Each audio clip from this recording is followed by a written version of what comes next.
السلام علیکم ورحمۃ اللہ تعالی وبرکاتہ۔ نحمده ونصلي ونسلم على رسوله الكريم اما بعد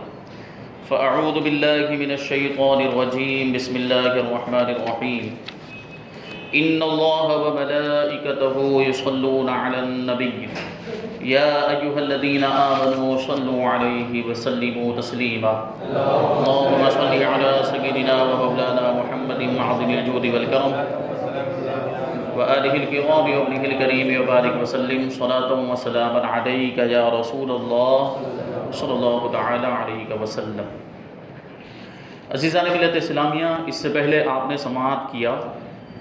کہ اللہ کے رسول صلی اللہ علیہ وسلم حج کے موقع پر جب مختلف قبیلے کے لوگ مکہ مکرمہ میں جمع ہوا کرتے تھے تو آپ ان کے درمیان جا کر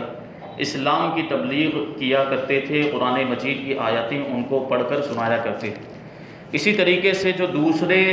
میلے ہوتے تھے، میلے لگا کرتے تھے مکہ مکرمہ میں، اس میں بھی اللہ کے رسول صلی اللہ علیہ وسلم تشریف لے جاتے اور اسلام کی تبلیغ و اشاعت کا فریضہ انجام دیا کرتے تھے۔ تو یہی چیز مدینہ منورہ میں بھی اسلام کی روشنی پہنچنے کا سبب بنی،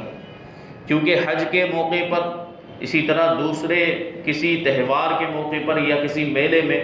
مدینہ منورہ کے لوگ بھی مکہ مکرمہ تشریف لایا کرتے تھے، وہ لوگ آیا کرتے تھے۔ تو یہی سبب بنا ان کو ان کے اسلام قبول کرنے کا۔ یہ بات بھی ذہن میں رہے کہ اللہ کے رسول صلی اللہ علیہ وسلم کے ہجرت فرمانے سے پہلے ہی مدینہ منورہ میں اسلام پہنچ چکا تھا، وہاں بہت سے لوگ اسلام کے دامن سے وابستہ ہو چکے تھے۔ پھر اللہ کے رسول صلی اللہ علیہ وسلم ہجرت فرما کے تشریف لے گئے۔ تو کہتے ہیں کہ مدینہ منورہ کا پرانا نام یثرب ہے۔ جب حضور صلی اللہ علیہ وسلم نے اس شہر میں سکونت فرمائی، یعنی اس شہر میں تشریف لائے اور اس شہر میں رہنے لگ گئے، تو اس کا نام مدینۃ النبی یعنی نبی کا شہر پڑ گیا۔ مدینۃ النبی یعنی نبی کا شہر۔ عربی میں مدینہ کا مطلب یہ ہوتا ہے شہر، اور مدینۃ النبی یعنی نبی کا شہر۔ پھر یہ نام مختصر ہو کر مدینہ مشہور ہو گیا، یعنی پھر اس کو مدینہ ہی کہا جانے لگا، جبکہ آج بھی مدینہ سے مراد یہی ہے، مدینۃ النبی، مدینۃ الرسول، نبی کا شہر، رسول کا شہر۔ تاریخی حیثیت سے یہ بہت پرانا شہر ہے۔ حضور صلی اللہ علیہ وسلم نے جب اعلان نبوت فرمایا تو اس شہر میں عرب کے دو قبیلے اوس اور خزرج اور کچھ یہودی آباد تھے۔ اوس اور خزرج کفار مکہ کی طرح بت پرست اور یہودی اہل کتاب تھے۔ اوس و خزرج پہلے تو بڑے اتفاق و اتحاد کے ساتھ مل جل کر رہتے سہتے تھے، مگر پھر عربوں کی فطرت کے مطابق ان دونوں قبیلوں میں لڑائیاں شروع ہو گئیں، یہاں تک کہ آخری لڑائی جو تاریخ عرب میں جنگ بعاث کے نام سے مشہور ہے، اس قدر ہولناک اور خونریز ہوئی کہ اس لڑائی میں اوس اور خزرج کے تقریباً تمام نامور بہادر لڑ بھڑ کر کٹ مر گئے،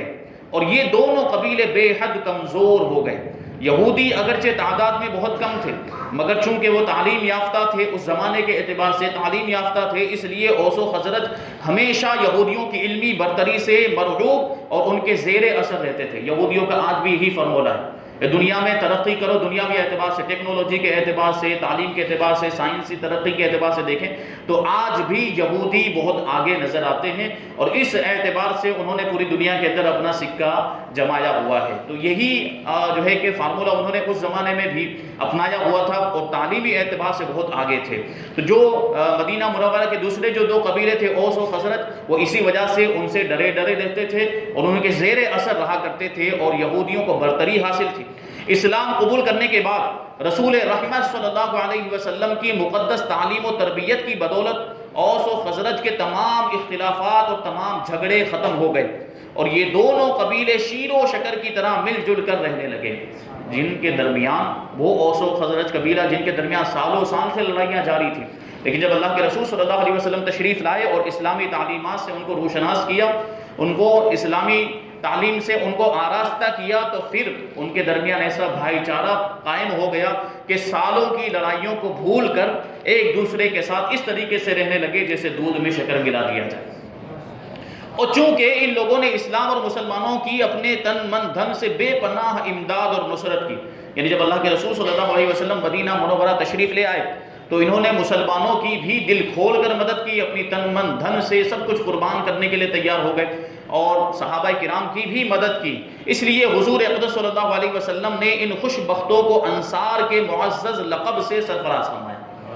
مدینہ منورہ کے جو صحابہ کرام تھے، جو حضور اقدس صلی اللہ علیہ وسلم پر ایمان لائے اور نبی کریم صلی اللہ علیہ وسلم کی ہر موڑ پر مدد کرنے کا جن لوگوں نے وعدہ کیا تھا، تو اسی مدد کی وجہ سے ان کو انصار کہا جاتا ہے، یعنی نبی پاک صلی اللہ علیہ وسلم کی مدد کرنے والے، اسلام کی مدد کرنے والے، اور صحابہ کرام کی مدد کرنے والے، مسلمانوں کی مدد کرنے والے۔ اور قرآن کریم میں بھی ان جانثاران اسلام کی نصرت رسول اور امداد مسلمین پر ان خوش نصیبوں کی مدح و ثنا کا جا بجا خطبہ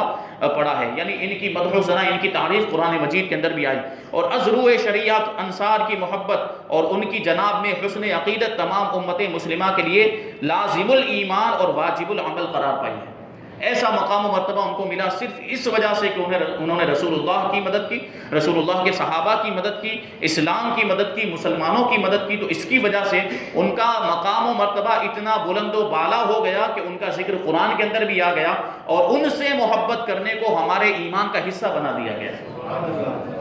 تو پتہ چلا کہ جو اسلام کے لیے قربانیاں دیتا ہے، جو اسلام و مسلمانوں کی مدد کرتا ہے اپنے اعتبار سے، تو اللہ تبارک و تعالیٰ اس کے مقام و مرتبے کو بلند فرما دیتا ہے۔ انصار گو بت پرست تھے، مگر یہودیوں کے میل جول سے اتنا جانتے تھے کہ نبی آخر الزماں ظہور فرمانے والے ہیں، نبی آخر الزماں تشریف لانے والے ہیں۔ ان کو بات معلوم کی کہ یہودی اہل کتاب تھے، ان کے پاس آسمانی کتاب موجود تھی، لیکن اس میں تبدیلی ہو چکی تھی، اور اس میں بہت کچھ اپنی طرف سے اپنی مرضی کے مطابق انہوں نے داخل کر لیا، بہت کچھ جو ہے کہ اس میں سے کم کر دیا تھا، لیکن یہ بات وہ جانتے تھے آسمانی کتاب کا جو ہے کہ علم رکھنے کی وجہ سے کہ نبی آخر الزماں صلی اللہ علیہ وسلم تشریف لانے والے ہیں، یعنی محمد الرسول اللہ صلی اللہ علیہ وسلم تشریف لائیں گے جو آخری رسول ہوں گے، اور ان کے بعد کوئی دوسرا رسول نہیں آئے گا۔ تو یہ دیکھیں، تو ان کو معلوم تھا یہودیوں کے ساتھ رہنے سہنے کی وجہ سے، کیونکہ مدینہ منورہ کے اندر اوس و خزرج کے ساتھ یہودی بھی رہتے تھے، تو یہودیوں نے ان کو بتایا تھا کہ ایک نبی آئیں گے جو آخری نبی ہوں گے۔ اور مدینہ کے یہودی اکثر انصار کے دونوں قبیلوں اوس اور خزرج کو دھمکیاں بھی دیا کرتے تھے کہ نبی آخر الزماں کے ظہور کے وقت ہم ان کے لشکر میں شامل ہو کر تم بت پرستوں کو دنیا سے نیست و نابود کر ڈالیں گے۔ اس لیے نبی آخر الزماں کی تشریف آوری کا یہود اور انصار دونوں کو انتظار تھا۔ یہودی بھی انتظار کر رہے تھے، یہ تو بظاہر پہلے خوب دعوے کیے یہودیوں نے بھی کہ جب آخری نبی آئیں گے تو ہم ان پر ایمان لے آئیں گے، ہم ان کے لشکر میں شامل ہو جائیں گے، لیکن جب نبی پاک صلی اللہ علیہ وسلم کو دیکھا تو پھر انکار کر دیا، آپ کی نبوت کا انکار کر دیا، آپ کو جھٹلایا۔ 11 نبوی میں، یعنی اعلان نبوت کے 11ویں سال میں حضور اقدس صلی اللہ علیہ وسلم معمول کے مطابق حج میں آنے والے قبیلوں کو دعوت اسلام دینے کے لیے مینا کے میدان میں تشریف لے گئے، اور قرآن مجید کی آیتیں سنا سنا کر لوگوں کے سامنے اسلام پیش فرمانے لگے۔ حضور صلی اللہ علیہ وسلم مینا میں عقبہ گھاٹی کے پاس، جہاں آج مسجد العقبہ ہے، وہاں تشریف فرما ہوتے تھے کہ وہیں پر تشریف فرما تھے کہ قبیلہ خزرج کے 6 آدمی آپ کے پاس آئے، جو مدینہ کا قبیلہ ہے قبیلہ خزرج، اس کے 6 لوگ نبی پاک صلی اللہ علیہ وسلم کے پاس تشریف لائے۔ آپ نے ان لوگوں سے ان کا نام و نسب پوچھا، پھر قرآن کی چند آیتیں سنا کر ان لوگوں کو اسلام کی دعوت دی، جس سے یہ لوگ بے حد متاثر ہو گئے، اور ایک دوسرے کا منہ دیکھ کر آپس میں یہ کہنے لگے کہ یہودی جس نبی آخر الزماں کی خوشخبری دیتے رہے ہیں، یقیناً وہ نبی یہی ہے، لہٰذا کہیں ایسا نہ ہو کہ یہودی ہم سے پہلے اسلام کی دعوت قبول کر لے۔ یہ کہہ کر سب ایک ساتھ کلمہ پڑھ کے مسلمان ہو گئے، اور مدینہ جا کر اپنے اہل خاندان اور رشتہ داروں کو بھی اسلام کی دعوت دی۔ ان 6 خوش نصیبوں کے نام یہ ہیں: حضرت ابو الہیثم بن تیہان، حضرت ابو امامہ اسعد بن زرارہ، حضرت عوف بن حارث، حضرت رافع بن مالک، حضرت قطبہ بن عامر بن حدید، حضرت جابر بن عبداللہ بن ریاب رضی اللہ تعالی عنہم اجمعین۔ یہ 6 وہ صحابہ کرام ہیں جو مدینہ منورہ کے رہنے والے قبیلہ خزرج سے تعلق رکھتے تھے، اور سب سے پہلے یہ لوگ مسلمان ہوئے۔ دوسرے سال نبوی 12 میں، یعنی اعلان نبوت کے 12ویں سال میں، حج کے موقع پر مدینہ کے 12 اشخاص، یعنی 12 لوگ مینا کی اسی گھاٹی میں چھپ کر مشرف باسلام ہوئے اور حضور صلی اللہ علیہ وسلم سے بیعت ہوئے۔ تاریخ اسلام میں اس بیعت کا نام بیعت عقبہ اولیٰ ہے، کیونکہ یہ جو نبی پاک صلی اللہ علیہ وسلم جہاں پر تشریف فرما ہوتے، یہ پہاڑ کی ایک گھاٹی تھی، یعنی پہاڑ کے درمیان جو راستہ ہوتا ہے، دو پہاڑوں کے درمیان، وہاں پر نبی پاک صلی اللہ علیہ وسلم تشریف فرما ہوتے، اور یہ وہیں جا کر نبی پاک صلی اللہ علیہ وسلم سے یہ لوگ ملاقات کیا کرتے تھے اور کلمہ پڑھ کے مسلمان ہوتے۔ اس لیے اس بیعت کو جو اس گھاٹی میں ہوئی، کیونکہ عقبہ کا مطلب ہی ہوتا ہے گھاٹی، دو پہاڑوں کے درمیان کا راستہ، تو اسی وجہ سے اس پہلی بیعت کو، پہلی مرتبہ جب لوگ مسلمان ہوئے تو اس کو بیعت عقبہ اولیٰ کہا جانے لگا۔ ساتھ ہی ان لوگوں نے حضور صلی اللہ علیہ وسلم سے یہ درخواست بھی کی کہ احکام اسلام کی تعلیم کے لیے کوئی معلم بھی ان لوگوں کے ساتھ کر دیا جائے، کیونکہ ظاہر سی بات ہے اب مسلمان ہو گئے تو اسلام کے کیا احکام ہیں، ہمیں کیا کرنا کیا نہیں کرنا، کیا حلال ہے کیا حرام ہے، عبادت کیسے کرنی، عبادت کا طریقہ کیا ہے، تو یہ سب سیکھنے کی ضرورت ہے۔ تو مدینے والوں نے نبی پاک صلی اللہ علیہ وسلم کی بارگاہ میں یہ درخواست کی کہ ہمارے پاس کوئی استاذ بھیج دیا جائے، ہمیں کوئی سکھانے والا بھیج دیا جائے جو اسلام کے احکام ہم کو سکھائے۔ چنانچہ حضور صلی اللہ علیہ وسلم نے حضرت مصعب ابن عمیر رضی اللہ تعالیٰ عنہ کو ان لوگوں کے ساتھ مدینہ منورہ بھیج دیا۔ وہ مدینے میں حضرت اسعد ابن زرارہ رضی اللہ تعالیٰ عنہ کے مکان پر ٹھہرے اور انصار کے ایک ایک گھر میں جا جا کر اسلام کی تبلیغ کرنے لگے، اور روزانہ ایک دو نئے آدمی آغوش اسلام میں آنے لگے، یہاں تک کہ رفتہ رفتہ مدینے سے قباء تک گھر گھر میں اسلام پھیل گیا۔ یہ مسلمانوں کی کوششیں اور محنتیں، اس طریقے سے اسلام کو مدینہ منورہ کے اندر پھیلایا۔ قبیلہ اوس کے سردار حضرت سعد بن معاذ رضی اللہ تعالیٰ عنہ بہت ہی بہادر اور با اثر شخص تھے۔ حضرت مصعب بن عمیر رضی اللہ تعالیٰ عنہ نے جب ان کے سامنے اسلام کی دعوت پیش کی تو انہوں نے پہلے تو اسلام سے نفرت اور بیزاری ظاہر کی، مگر جب حضرت مصعب ابن عمیر رضی اللہ تعالیٰ عنہ نے ان کو قرآن مجید پڑھ کر سنایا تو ایک دم ان کا دل پسیج گیا اور اس قدر متاثر ہوئے کہ سعادت ایمان سے سرفراز ہو گئے، اور ان کے مسلمان ہوتے ہی ان کا قبیلہ اوس بھی دامن اسلام میں آ گیا، کیونکہ یہ قبیلہ اوس کے سردار تھے۔ جب سردار مسلمان ہو گئے تو پورا قبیلہ مسلمان ہو گیا۔ اسی سال بقول مشہور ماہ رجب کی 27ویں رات کو حضور اقدس صلی اللہ علیہ وسلم کو بحالت بیداری معراج جسمانی عطا کی گئی، اور اسی سفر معراج میں 5 نمازیں فرض ہوئی، جس کا تفصیلی بیان انشاءاللہ تبارک و تعالی معجزات کے باب میں آئے گا۔ تو یہ بیعت عقبہ اولیٰ کا بیان ہوا، جو مدینہ منورہ سے لوگ آئے تھے ان کو نبی پاک صلی اللہ علیہ وسلم نے کلمہ پڑھا کر مسلمان کیا۔ اس کے ایک سال بعد یعنی نبوی 13 میں، اعلان نبوت کے 13ویں سال حج کے موقع پر مدینہ منورہ کے تقریباً 72 اشخاص یعنی 72 لوگ مینا کی اسی گھاٹی میں اپنے بت پرست ساتھیوں سے چھپ کر حضور صلی اللہ علیہ وسلم کے دستے حق پرست پر بیعت کی، اور یہ عہد کیا، یہ وعدہ کیا کہ ہم لوگ آپ کی اور اسلام کی حفاظت کے لیے اپنی جان قربان کر دیں گے۔ اس موقع پر حضور صلی اللہ علیہ وسلم کے چچا حضرت عباس رضی اللہ تعالیٰ عنہ بھی موجود تھے، چونکہ مدینے والوں نے اپنی جان قربان کرنے کا وعدہ کیا تھا، تو اس لیے حضرت عباس کیا کہتے ہیں، وہ جو ابھی تک مسلمان نہیں ہوئے تھے، انہوں نے مدینے والوں سے کہا کہ دیکھو محمد صلی اللہ علیہ وسلم اپنے خاندان بنی ہاشم میں ہر طرح محترم اور باعزت ہیں، ہم لوگوں نے دشمنوں کے مقابلے میں سینہ سپر ہو کر ہمیشہ ان کی حفاظت کی ہے، اب تم لوگ ان کو اپنے وطن میں لے جانے کے خواہش مند ہو تو سن لو، اگر مرتے دم تک تم لوگ ان کا ساتھ دے سکو تو بہتر ہے، ورنہ ابھی سے کنارہ کش ہو جاؤ، ابھی سے دور ہو جاؤ۔ یہ حضرت عباس رضی اللہ تعالیٰ عنہ جو حضور کے چچا جو ابھی تک مسلمان نہیں ہوئے تھے، مدینے والوں نے جب یہ خواہش ظاہر کی کہ آپ ہمارے ساتھ تشریف لائیں مدینہ منورہ میں، سکونت اختیار فرمائے، تو حضرت عباس نے کہا تھا کہ تم حضور کو لے کر تو جانا چاہتے ہو لیکن ان کو کسی بھی طرح کی کوئی تکلیف نہیں پہنچنی چاہیے، یہ بات کہی۔ یہ سن کر برا بن عازب رضی اللہ تعالیٰ عنہ تیش میں آ کر کہنے لگے کہ ہم لوگ تلواروں کی گود میں پلے ہیں۔ حضرت برا بن عازب رضی اللہ تعالیٰ عنہ اتنا ہی کہنے پائے تھے کہ حضرت ابو الحیثم رضی اللہ تعالیٰ عنہ نے بات کو کاٹتے ہوئے یہ کہا کہ یا رسول اللہ صلی اللہ تعالیٰ علیہ وسلم، ہم لوگوں کے یہودیوں سے پرانے تعلقات ہیں، اب ظاہر ہے کہ ہمارے مسلمان ہو جانے کے بعد یہ تعلقات ٹوٹ جائیں گے، کہیں ایسا نہ ہو کہ جب اللہ تعالیٰ آپ کو غلبہ عطا فرمائے تو آپ ہم لوگوں کو چھوڑ کر اپنے وطن مکہ مکرمہ چلے جائیں۔ یہ سن کر حضور صلی اللہ علیہ وسلم نے مسکراتے ہوئے جواب دیا، تم لوگ اطمینان رکھو کہ تمہارا خون میرا خون ہے، اور یقین کرو کہ میرا جینا مرنا تمہارے ساتھ ہے، میں تمہارا ہوں اور تم میرے ہو، تمہارا دشمن میرا دشمن ہے اور تمہارا دوست میرا دوست ہے۔